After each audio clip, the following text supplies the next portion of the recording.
Hello my well channel friends. आज हम आपको क्वेश्चन नंबर 7 और क्वेश्चन नंबर 8 में मोस्ट लाइकली क्वेश्चंस क्या आएंगे उसके बारे में हम चर्चा करेंगे। हमारे लास्ट डे रिवीजन क्लास में गिरिराज स्मार्ट क्लास में आप सबका स्वागत है। मैं कमलेश राजगुरु। आज हम सेक्रेटरी प्रैक्टिस के क्वेश्चन नंबर 7 और क्वेश्चन नंबर 8 में क्या क्या आ सकता है वो चर्चा करेंगे। पहला क्वेश्चन नंबर 7 पे चर्चा करेंगे तो लेटर राइटिंग होती है क्वेश्चन नंबर 7 में। इन्हीं टू हमें लिखना है आउट ऑफ 3 में से।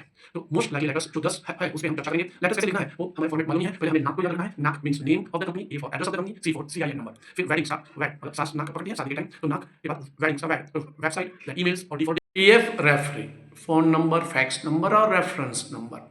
तो ये हमारा पर्टिकुलर हेडिंग्स कैसे लिखते हैं सब कॉमन लेटर्स में। तो क्या याद रखना है? नाक, वेडिंग्स और पीएफ रेफरेंस। हम बात करेंगे वन बाय वन कौन से most important likely questions incoming board exam में आ सकते हैं।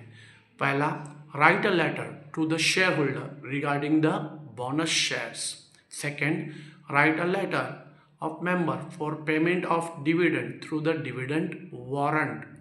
Write the letter to the debentures holder regarding the payment of interest by electronically or interest warrant. Fourth, draft the letter to allotment of debenture.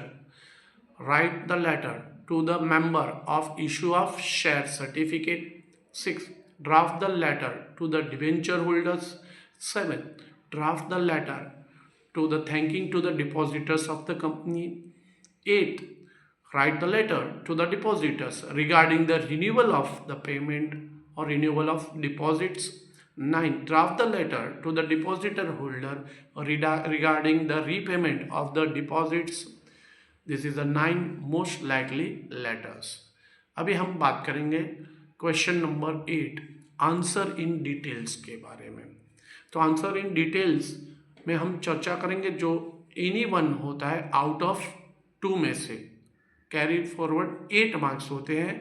वैसे most likely answer in details ज़्यादातर second lesson से ही आते हैं एक, और बाकी के जो है वो अदर चैप्टर्स में मे बी थर्ड, फोर्थ और या तो फर्स्ट चैप्टर से आते हैं।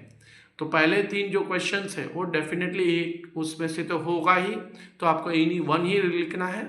और पहले कुछ के बारे में पूछा है तो उसका मीनिंग और डेफिनेशंस आपको एक्सप्लेन करके देन यू टू राइट। तो पहला आंसर इन डिटेल्स में है what is debentures, explain with different types and features. तो टाइप्स पूछेंगे या तो फीचर्स, दोनों में से एक पूछेंगे। Then what is a preference shares, explain the types and features. Then third, what is equity shares, explain its features. Then fourth, explain the procedure of issue of debentures.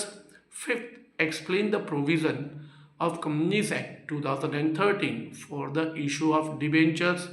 Sixth, explain the statutory provision of allotment of shares. And the last, explain the classification of share capital. तो ये answer in details question number 8 में most likely questions incoming board exams में आ सकते हैं। Giriraj smart class 30 साल से in education field में काम कर रहा है। आपको और इंटरेस्टिंग यूट्यूब एजुकेशनल वीडियोस के लिए हमारे चैनल को शेयर, लाइक और सब्सक्राइब कीजिए।